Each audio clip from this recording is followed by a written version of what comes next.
Look, North Korea is run by a lunatic, Kim Jong-il, and they are involved in provocations. But you notice Japan wants U.S. bases out.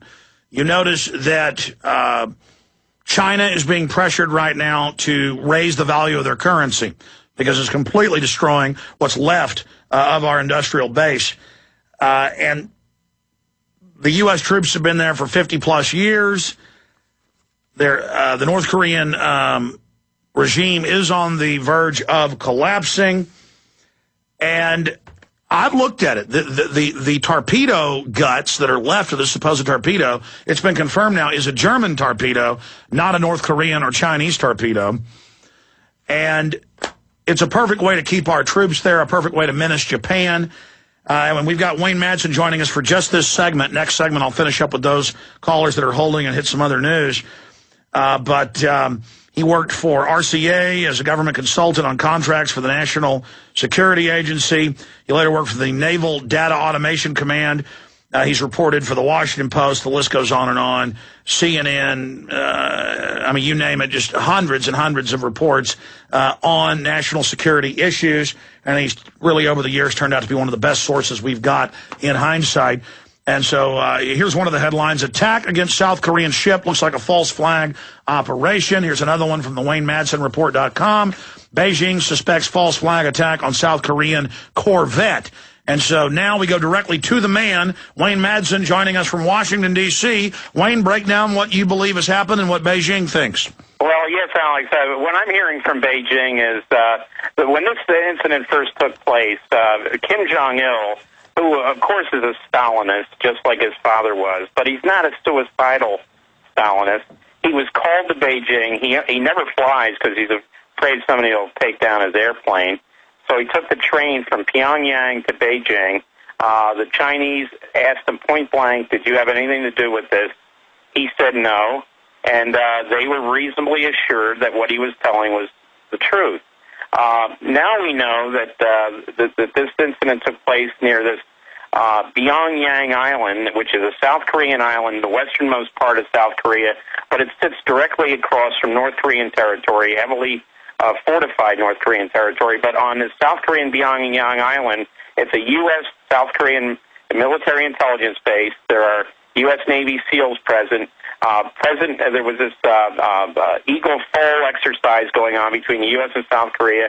A civilian U.S. Navy ship, the U.S.S. Salvador, was present.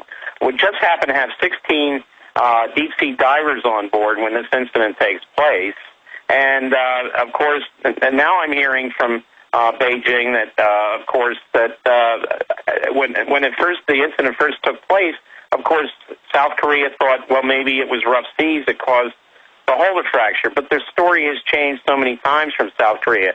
Two things. The real target for this incident was Japan, because the new Japanese government of Prime Minister Hatayama wanted the U.S.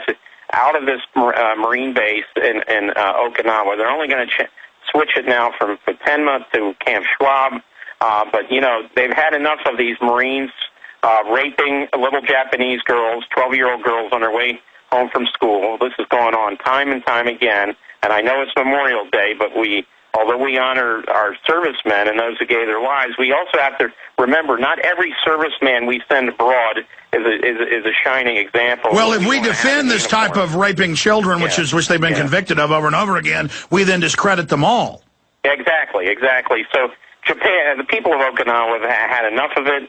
But what happened after this incident, the rise in tensions on the Korean Peninsula, Prime Minister Hatayama, who represents the center-left government, was flipped. He was opposed to the base being moved to another part of Okinawa, and now he agrees with it. And it's caused a split in his own government.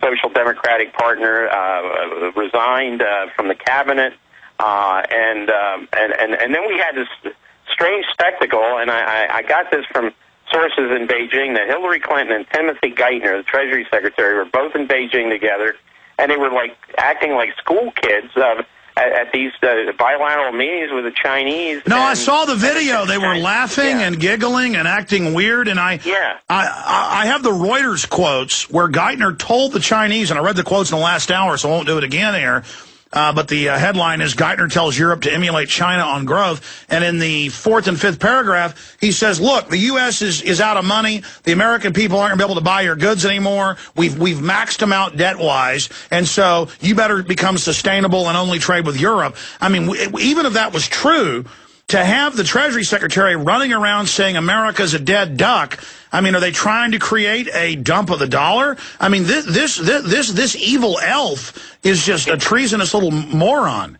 Yeah, well, he looks like he just graduated from high school, and I would note that he's also heavily involved in these pickup basketball games. And after my week in Chicago, I'm beginning to think that may be a code word for something entirely different. But on South Korea, we now know that a large percentage of the South Korean population suspects their own government. President Lee Myung-bak this was a false flag. He's a right-winger. He came into office with the sole intention of rationing things up with North Korea. And what does North Korea have to gain from this? Nothing. The special economic zone that they were using to earn hard Western currency, all trade is stopped now. They're talking about sanctions. They had nothing to gain from this, absolutely nothing. And, of course, the South Korean right-wing regime has everything to gain, as did the U.S. with the Okinawa base in Japan.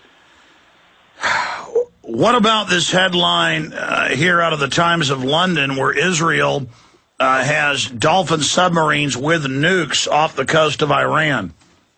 Well, they've had two at any given time in the past. Egypt, of course, allows them to transit the Suez Canal from their port in Haifa. And they've always had, they've had at least one.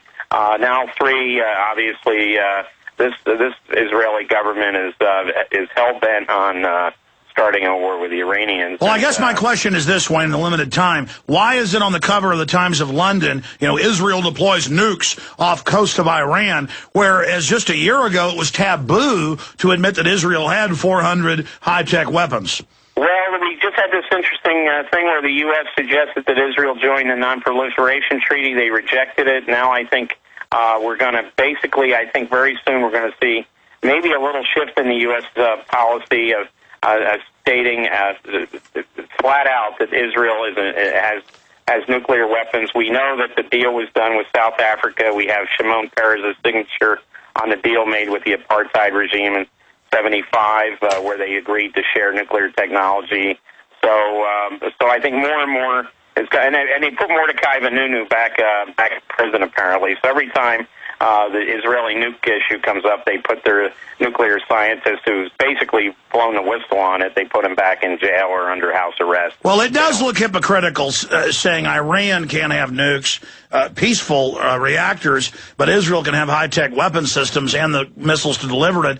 But again, looking at this larger situation, last week it came out that Obama, at one level, had said, please send your uranium for enrichment to Brazil, to France and Turkey, and we will, basically not attack you. And then when Iran said, okay, we'll ship our uranium out to make sure it's not weapons grade, then suddenly, oh, no, we can't do that anymore, showing there's a fight going on in the administration. WayneMadsenReport.com is the website. Our site's Infowars.com. Wayne, thanks for coming on about the potential false flag on the Korean Peninsula. You bet. We'll be right back with your phone calls, ladies and gentlemen. Stay with us and a lot more.